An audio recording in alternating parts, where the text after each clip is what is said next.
Welcome to Reflections, a program where we discuss values and virtues for the transformation of the individual and the society in general. I am Father George Ehusani, and today I want us to discuss the issue of tension in Nigeria. There is heightened tension today, and many of us are worried that what must we do to de-escalate the tension in the land. I have with me in the studio Inya Ode, Dr. Inya Ode, journalist and project coordinator, network, what is the name of your project? Network and Advocacy Group. Yes. Coordinator of Network and Advocacy Group that is designed, it's a project of Terra. Oh yes, it is. Designed to bring Nigerians together to begin to speak one language. Absolutely. And to seek to work towards unity and national integration. Yes. Tell us about the project. Well, it's a tough one, especially coming at this time, but then it's a very necessary one to, as you have said, Father, to bring us together, to remind us of the bonds that we have, to also promote civic responsibility, to promote citizenship and nation building, to build each other and realize that, look, no matter the differences that exist amongst us, we're still one. And it's that oneness that we need to promote at all times. In order to get that oneness, that unity, we need to work for greater justice, right? Absolutely. Greater fairness. Absolutely. Yeah. Because we cannot speak of unity in isolation from the issues that tear us apart. Yeah. Also looking at peace building, you know, there's so much tension around. There's a lot of animosity amongst people. People don't understand each other. And there is a need for us to begin to build mutual peace. Understanding. Absolutely. Our diversity has in the past been generally mismanaged. Whereas our diversity is the source of our richness as a people. Yes, definitely. And it is how to harness these diversities to build a great nation. And everybody desires a great nation. But it takes every one of us actually working together to make it happen. It's not just a group of people that need to do it, but everyone has their role to play. Everyone has something to contribute to make it happen. And that's what we want people to realize. Inya, I have brought you to the studio not just because you are project coordinator of this network and advocacy group, but you are a journalist that is well known, and then you're also active in the social media. You're active in traditional media and social media. But what must the various segments of society, the various interests of society, what must we do to de-escalate the present tension? I mean, we just keep hearing of so many people killed, this crisis here, this crisis here, from Calabar to Sokoto and from Maiduguri to Lagos.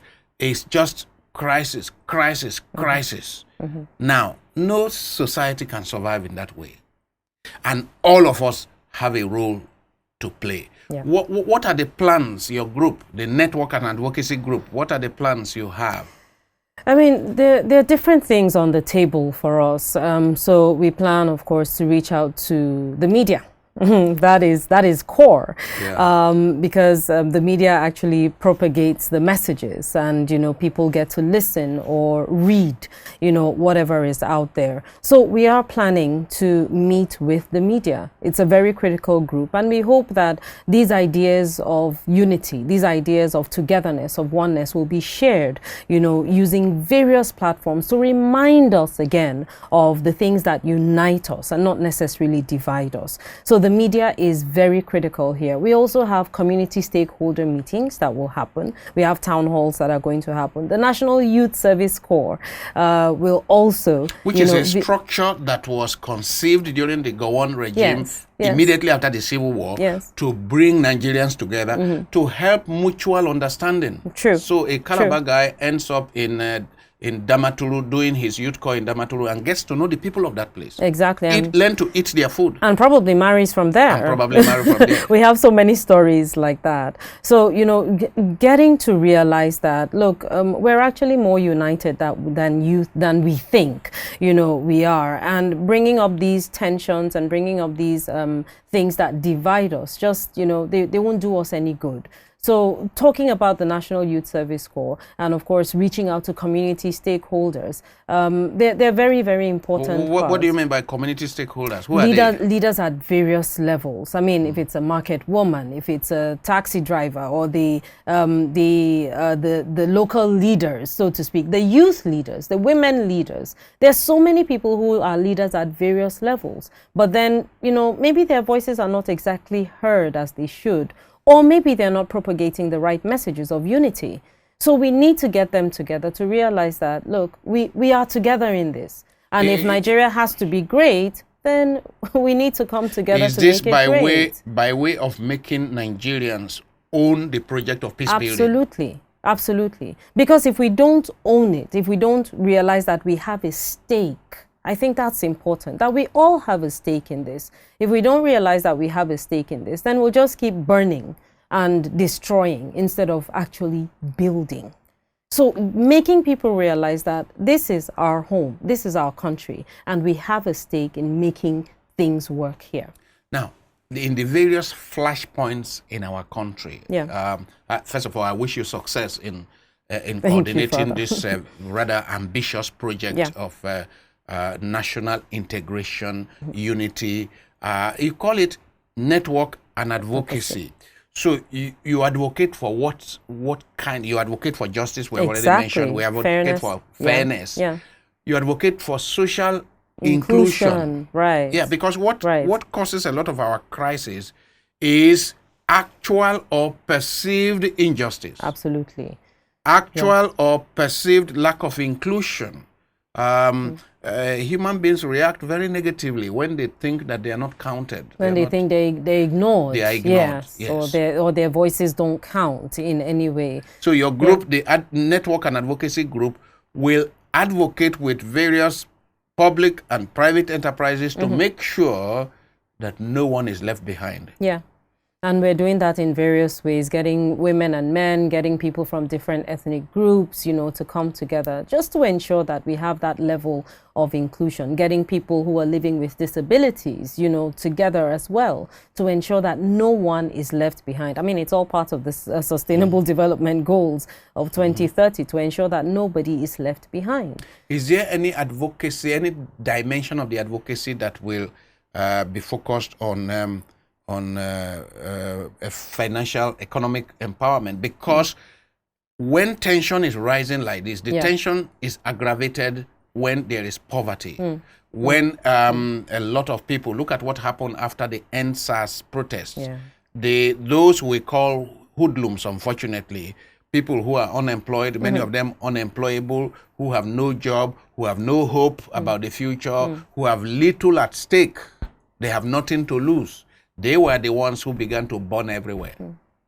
So what is your group going to do so that these people are further empowered and that they are included in the national project? I think it's something that will definitely come up in this project.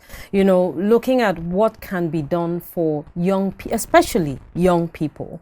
So they're not left behind. They're not, they don't feel ignored or not listened to.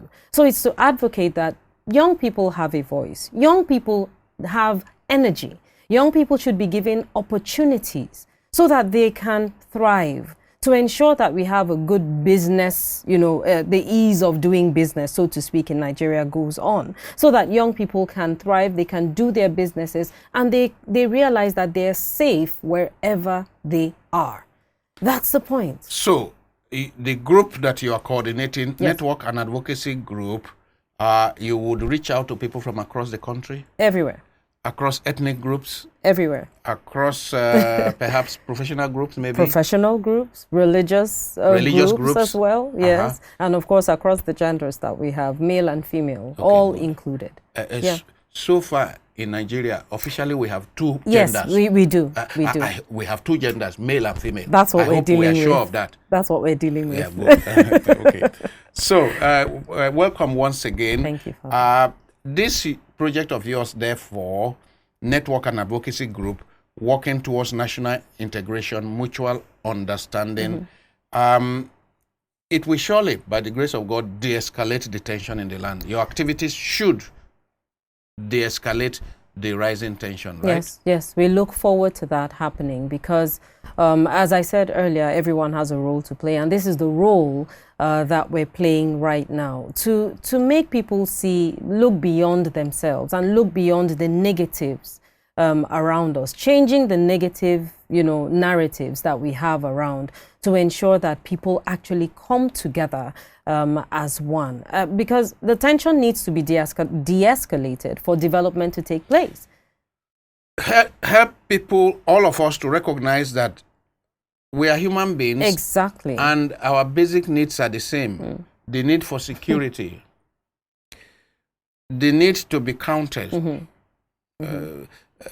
To whatever extent there is the perception of being neglected or not treated fairly, to overcome that impression. Exactly. Meaning, if it is government agencies, if it is corporations that are perceived as not being fair, then your group has to advocate to make sure that this segment of the population is counted.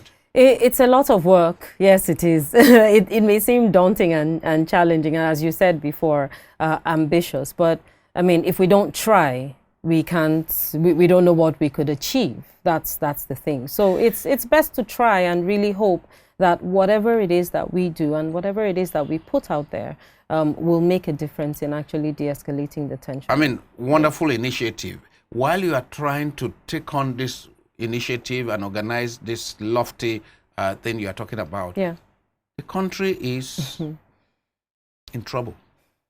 A lot.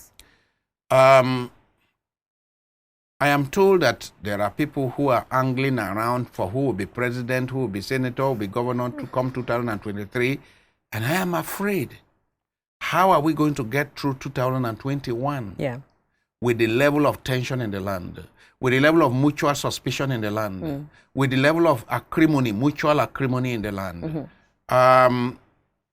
The fault lines that we have in our country, historical fault lines, seem to now be more pronounced now. Have become more pronounced, and we are bleeding from various angles. How do we right now? We don't have time. We don't have time for you guys to organize your network and advocacy project. What must we do now? What must the various segments of the society do now? What can churches do? What can mosques do? What must government agencies do? Security agencies? What must the head of state, the president of the country, do now? The point is that there is no time. Yes, indeed. The clock is ticking. So what must we all do to calm nerves? There's a lot of fear in the land. People who are afraid.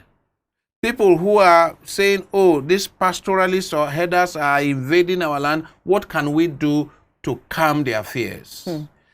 People who are afraid, who are living outside their ancestral lands, who are afraid that soon they may ask us to leave. What can we do to calm the fears of those people? To recognize that we are in it together and that we actually love being one country.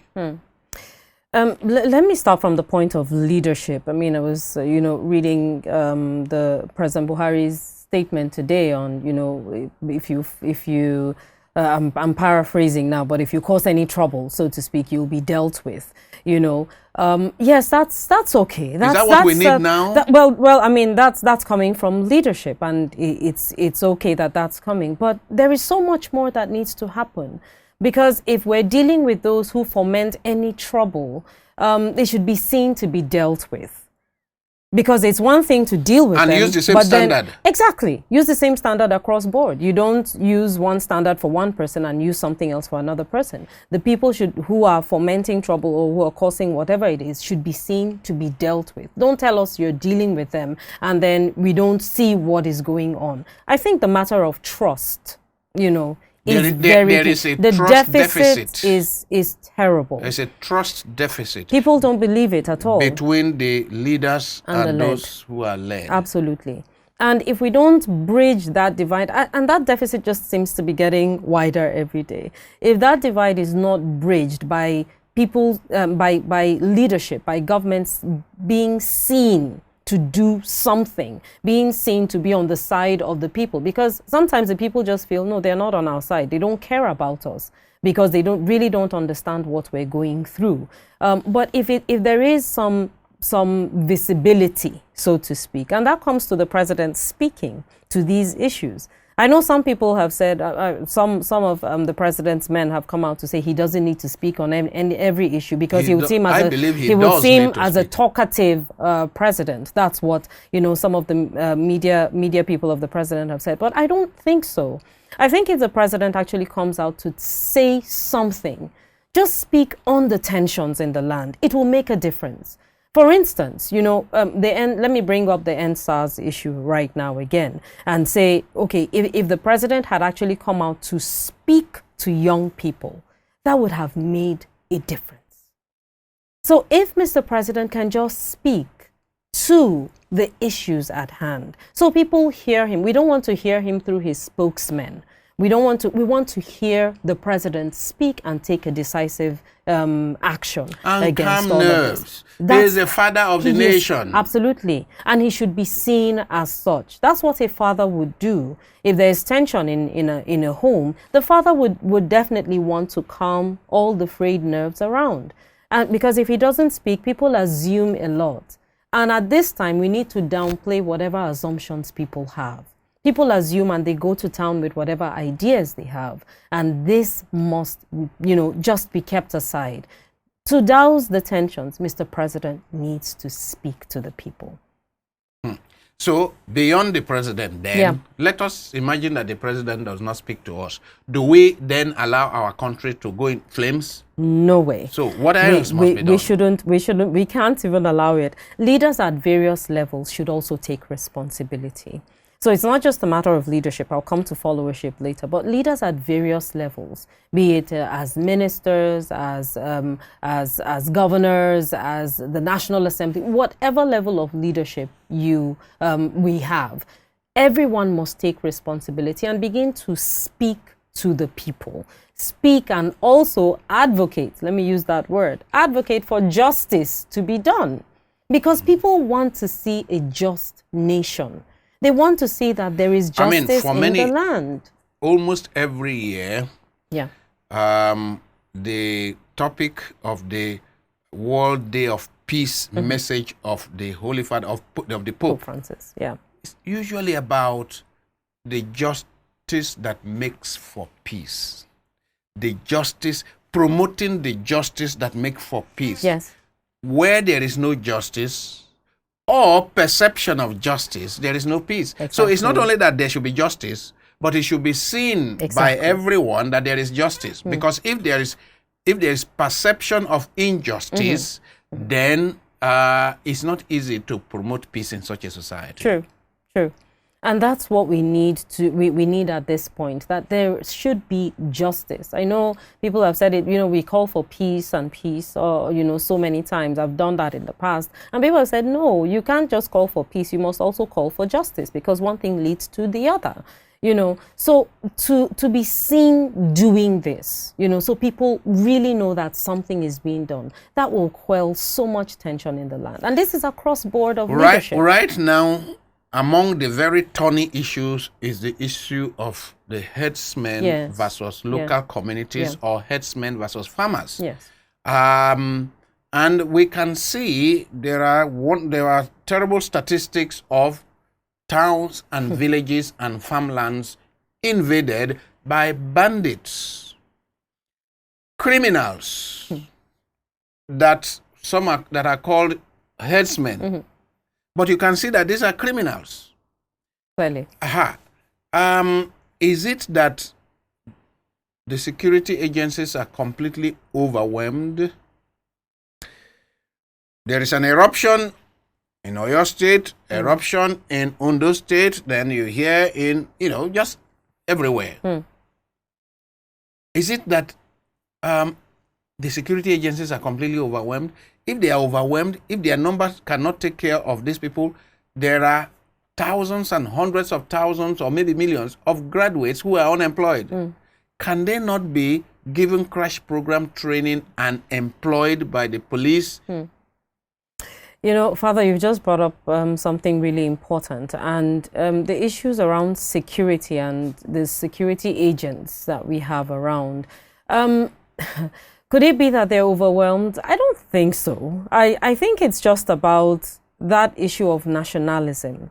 That point about, this is ours and we need to take care of it. That is to say, are we all together in recognizing that we have a country to defend, to protect? Absolutely. Because some people might just be after their own interest, and if it doesn't concern them, then, hey, it doesn't concern me. But where we all realize that this country is ours, and we must defend it, we have a role to play in actually defending it, then we'll begin to, make some traction. There's also the issue of capacity building for security agencies.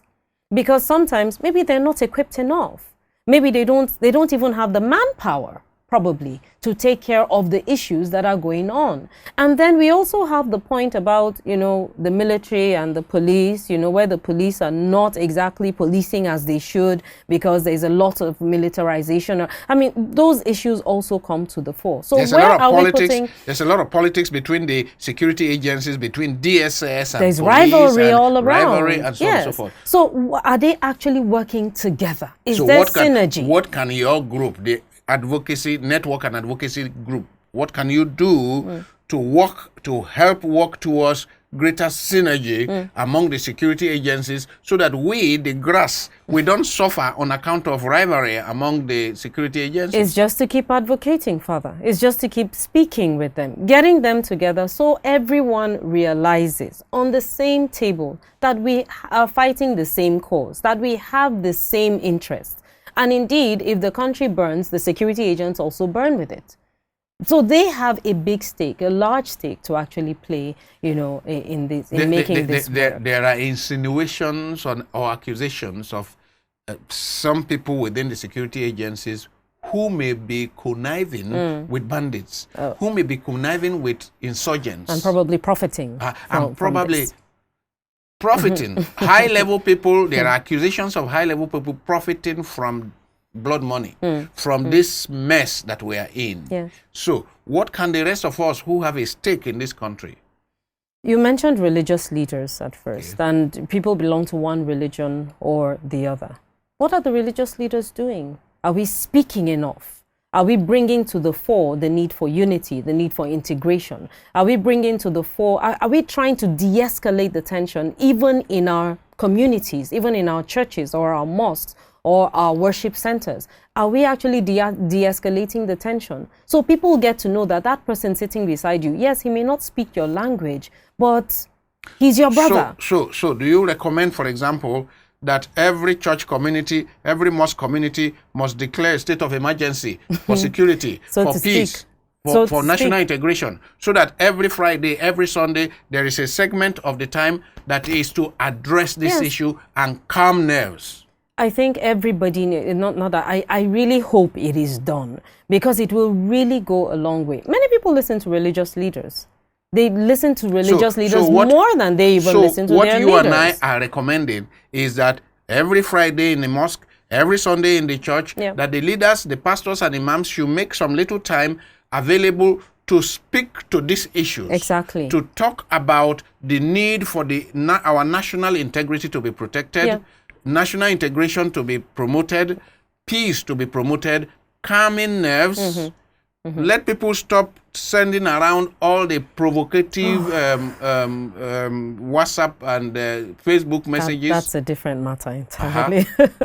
That's a totally different matter, because people I think if we begin to take responsibility as individuals, it will go a long way. So that, I mean, you say it all the time, you know, light the candle. Rather than cause the darkness. So why are you stoking up the tensions? Why increase the already tense environments that we have around? Why not light a candle? Why not be that candle that can be seen in the midst of the darkness around? Why not spread positive messages? Why not spread messages of unity and things that actually bind us together? On that note, we will be bringing this segment to an end. I've been speaking to Dr. Inya Josephine Ode, journalist, well, supposed to be a veterinary broadcaster, Father. Doctor. It's okay. But I will not send my dog to her because for 10 years, she has been a broadcaster. So I don't know whether she knows how to give injection to a dog anymore. I do. But you still do. I do. Anyway, but she is now project coordinator of the network and advocacy group yes. that has been put together at Terra Leadership yes. Foundation. Right. And it is meant to help de-escalate tension and promote peace and national integration. I wish you success in this great task. You and your colleague, you have 5 other colleagues in the team. Yes, we do. I wish you success. Thank you, Father. All of us need to work hard, as she has said. All of us need to take responsibility for promoting peace in this country. May the good Lord help us to achieve that peace of our dream. Amen. Amen.